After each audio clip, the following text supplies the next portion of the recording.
আমাদের প্রার্থীদের যদি হলফনামাও দেখেন, সেখানেও দেখবেন যে খুব বেশি কোটিপতি বা খুব বেশি আগে থেকে সচ্ছল হাতে গোনা কয়েকজন ছাড়া আসলে নেই। আমাদের প্রার্থীরা ইতিমধ্যেই বিভিন্ন অভিনব এবং ক্রিয়েটিভ কায়দায় মাঠে কাজ করে যাচ্ছেন।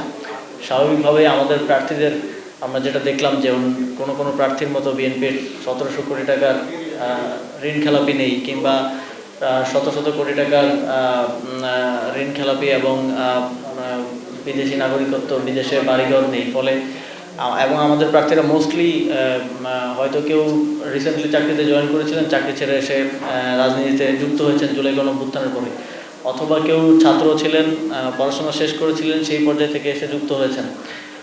এবং আপনারা আমাদের প্রার্থীদের যদি হলফনামাও দেখেন, সেখানেও দেখবেন যে খুব বেশি কোটিপতি বা খুব বেশি আগে থেকে সচ্ছল হাতে গোনা কয়েকজন ছাড়া আসলে নেই। ফলে আমাদের সাপোর্টটা আমরা মনে করি জনগণের থেকে আসবে এবং আমরা জনগণের জন্য কাজ করি। ফলে জনগণের অর্থনৈতিক পলিসি থেকে শুরু করে প্রত্যেকটি ক্ষেত্রে জনগণের সমর্থন, সহযোগিতা এবং পরামর্শ নিয়ে আমরা সামনের দিনে এগিয়ে যাব এবং আমরা আমাদের দিক থেকে দায়িত্বশীলতা এবং জবাবদিহিতাটা সর্বোচ্চ নিশ্চিত করব।